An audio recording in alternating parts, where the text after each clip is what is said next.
Guys, welcome back to my channel Promiya creation. তো তোমরা সবাই কেমন আছো? আশা করছি ভালো আছো। তো আমিও অনেক অনেক অনেক ভালো আছি। মানে আজকে সকালটা একটু অন্যরকমভাবে উঠলাম। মানে প্রত্যেক দিন তো সকাল বলতে গেলে আমার হয় 9টা সাড়ে 8টার দিকে। তো আজকে একেবারে সকাল সকাল উঠে পড়েছি, মানে ভোর 5টার দিকে যাকে বলে। তো ভোর 5টা থেকে আর ঘুম আসছে না। কেন আসছে না সেটা তোমাদের সঙ্গে শেয়ার করবো আজকে। আর আজকে অনেক অনেক স্পেশাল একটা দিন। তার কারণ হচ্ছে, দেখো আমি সকাল সকাল উঠে পড়েছি, তার কারণ হচ্ছে আজকে ইচ্ছা আছে সকাল সকাল কাজবাজ সব সেরে অনেক ভালো মন্দ রান্না করা প্রিয় মানুষটার জন্য। তো প্রিয় মানুষটা আজকে বাড়ি আসবে, মানে বেরিয়ে পড়েনি, এখনও বেরোবে। তো যাই হোক, তোমরা ভিডিওটা কন্টিনিউ করতে থাকো, আশা করছি ভালো লাগবে। অনেক কিছু তোমাদের সঙ্গে শেয়ার করব। আর ইচ্ছা আছে মানে বড়মার সাথে 3 মাস পরে বাড়ি আসতে, তো ইচ্ছা আছে কিছু একটা সারপ্রাইজ প্ল্যান করার। তো সেটা তোমরা দেখতে পাবে পুরো ভিডিওর মাধ্যমে, তোমাদের সঙ্গে সব কিছু শেয়ার করব। কিন্তু ও তো দেখতে পাবে না, ও তো ভিডিওটা পোস্ট করবো অনেক পরে, কিন্তু ওর কাছে সারপ্রাইজ, ঠিক আছে? তাই তোমরা সবাই দেখতে থাকো, ঠিক আছে, পুরো ভিডিওটা। চলো সকাল সকাল আজকে কাজগুলো করে নিই আগে।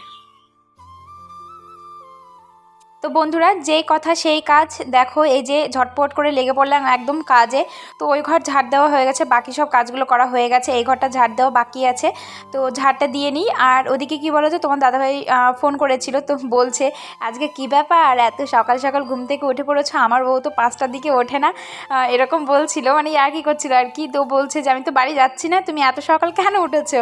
বলছি না, আমি এমনি উঠেছি, আমার ঘুম হয়নি, ওই জন্য উঠে পড়েছি, আবার ঘুমিয়ে যাব, এখনই ঘুমিয়ে পড়বো, এরকম বললাম। তো বলছে হ্যাঁ, কিছু আর করতে হবে না, ঘুমিয়ে পড়ো। আমি তো, আমার মনে তো অন্য কিছু আছে, আমি প্ল্যান করব আর কি, ওর জন্য সারপ্রাইজ। তো ওই জন্য আর কি, দেখো সকাল সকাল ঘর টর একদম পরিষ্কার করতে লেগেছি।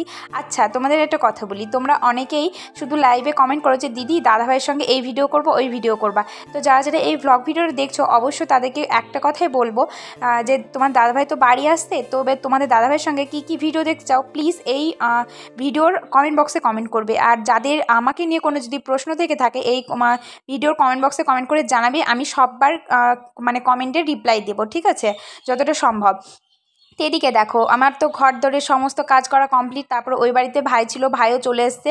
আর আমি না সকাল থেকে কিচ্ছু খাইনি, জানো তো, মানে এই কাজবাজের ভিতরে থেকে মানে এত আনন্দ, মানে আছি আর কি, আনন্দে আছি, আনন্দে আত্মহারা হয়ে গেছি, খাওয়াই ভুলে গেছি। তো তাও তোমার দাদাভাইকে মিথ্যা করে বলেছি না আমি খেয়েছি, নাহলে তো আমাকে একদম বকা দেবে। তো যাই হোক, এদিকে দেখো আমি বাজারে চলে এসেছি। বাজারে এসে মানে যে মুদিখানার দোকানে আর কি অনেক কিছু নেওয়ার ছিল, তার কারণ হচ্ছে ওর জন্য আমি বলেছিলাম যে আজকে স্পেশাল কিছু রান্না করব নিজে হাতে, তো এসে খাবে আর কি, এই জন্য বাজারে চলে এসেছিলাম। তো বাজারে এসে মানে এমনি সবজি বাজার নিয়েছি, তারপরে এমনি ফলের দোকানে গিয়েছিলাম। আর বাজারে এত গরম, তোমাদের কি বলবো, তোমাদের সঙ্গে আর ভিডিও শেয়ার করতে পারিনি।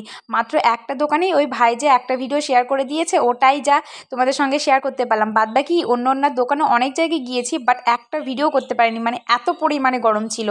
মানে আমি তো বাইরে তো বেরোইনি, প্রায় 1 সপ্তাহ হয়ে গেল, আজকে বেরিয়েছি, তো পুরো বুঝতে পারছি গরম কী জিনিস।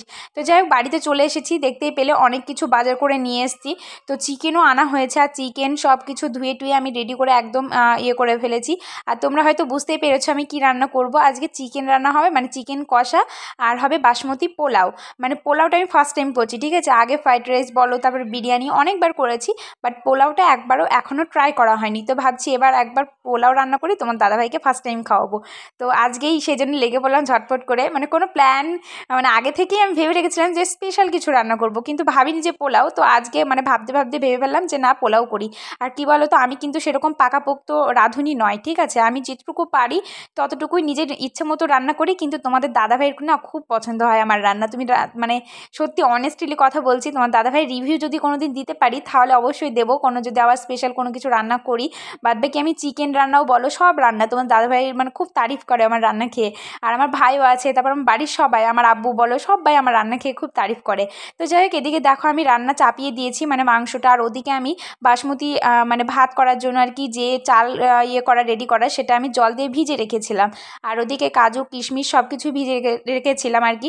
তোমরা যারা যারা মানে অল্প ব্যস্ত রান্না বান্না জানো আর কি, তারা কিন্তু এটা অবশ্যই করে মানে খেতে পারো, ঠিক আছে, বানিয়ে খেতে পারো, অনেকটাই সুন্দর হয় খেতে।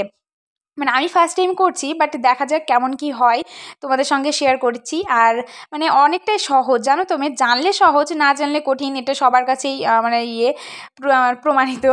তো যাই হোক, তোমাদের দাদাভাই আবার ফোন করেছিল, এখন তো দুপুরবেলা হয়ে গেছে প্রায়, তোমাদের দাদাভাই প্রায় ওখান থেকে বেরিয়ে পড়েছে, ঠিক আছে।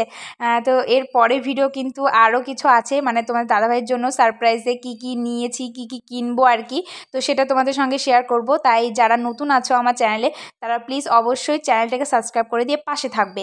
এদিকে থাকো, ওদিকে চিকেনটা আমি কষাতে বসিয়ে দিয়ে রেখে এসেছি, আর চিকেনে আলু দিলাম, জানো তো, কারণ হচ্ছে তোমাদের দাদাভাই আলু খেতে খুবই পছন্দ করে, মানে চিকেনে আলু হচ্ছে মাস্ট, লাগবেই লাগবে, চিকেন খাবে না কিন্তু আলু লাগবেই, এরকম। তো ওই জন্য আর কি চিকেনে আলু দিচ্ছি। আর এদিকে দেখো, চালটা যেটা ভিজিয়ে রেখেছিলাম, সেটা অল্প একটুখানি জল দিয়ে ভিজিয়ে রেখেছিলাম, জলটা পুরো টেনে নিয়েছে জল, মানে চালের মধ্যে আর কি। তো তারপরে আর কি চালে ঘি, তারপরে আদা বাটা, গরম মশলা, লবণ, হলুদ, চিনি দিয়ে এবার একটু মেখে রেখে দেবো আর কি। মেখে রেখে দিলে কি হবে, যে পুরো সেন্টটা আর কি, যে মানে সব কিছু ইয়েটা খুব সুন্দরভাবে মেখে যাবে আর খুবই ভালো হবে খেতে। তো যাই হোক, এদিকে দেখো ম্যাজিক করে আমার বানানোও হয়ে গেছে বাসমতি রাইস। এদিকে দেখো প্রেশার কুকারটা খোলার সময় তোমাদের সঙ্গে খুলিয়ে দেখাচ্ছি, খুব সুন্দর হয়েছিল, জানো তো খেতে। আমাদের মানে আমার ভাই আর কি বলেছে খুব সুন্দর হয়েছে। তোমার দাদাভাই তো এখনও খায়নি, তো খেলে ও তারপরে তোমাদের সঙ্গে ভিডিওতে শেয়ার করবো ও কেমন, মানে ওর কেমন লেগেছে। আর এদিকে দেখো, তোমার দাদাভাইয়ের আগেই আমরা খেয়ে নিচ্ছি, জানো তো, মানে এটা খুব খারাপও লাগছে, কিন্তু বাট কিছু করার নেই, তোমার দাদাভাই তো আসতে এখনও লেট আছে ও বললো। তো ওই জন্য আমরা খেয়ে নিচ্ছি আর কি। তো দেখো কত সুন্দর ঝরঝরে হয়েছে। তোমরা যারা যারা এরকম করে বানিয়ে খেতে চাও, অবশ্যই কমেন্ট করে বলবে, তাহলে তোমাদের পুরো রেসিপিটা আমি পরের দিন, অন্য কোনো দিন যেদিন বানাবো সেদিন তোমাদের সঙ্গে অবশ্যই শেয়ার করব। তো যাই হোক, আর বেশি বড় করব না ভিডিওটা, ঠিক আছে, আজকের মতো এতটুকুই ভিডিওটা। তোমরা ছোট ছোট করে ভিডিও দেখতে পাবে, এরপরে ভিডিওতে দেখতে পাবে তোমাদের দাদাভাইয়ের জন্য কী কী সারপ্রাইজ করছি। তো যাই হোক, সবাই ভালো থেকো, সুস্থ থেকো। আর যারা নতুন আছো আমার চ্যানেলটিকে প্লিজ প্লিজ প্লিজ সবাইকে একটাই অনুরোধ, চ্যানেলটাকে সাবস্ক্রাইব করে দিয়ে পাশে থাকো, আর কেউ না স্কিপ করো না, হ্যাঁ, ভিডিও সবাই ফুল ওয়াচ করো, একটাই অনুরোধ সবাইকে। তো যাই হোক, এদের দেখো চিকেন কষা দিয়ে এবার আমরা খেয়ে নিই, ঠিক আছে, আর তোমরা ঝটপট করে আমার চ্যানেলটাকে সাবস্ক্রাইব করে দিতে থাকো। এদিকে দেখো আমাদের দুটো পাত খুলেছি, ভাইয়ের আর আমার। তো যাই হোক, টাটা, সবাই ভালো থেকো, সুস্থ থেকো, দেখা হচ্ছে নেক্সট ভিডিওর সঙ্গে।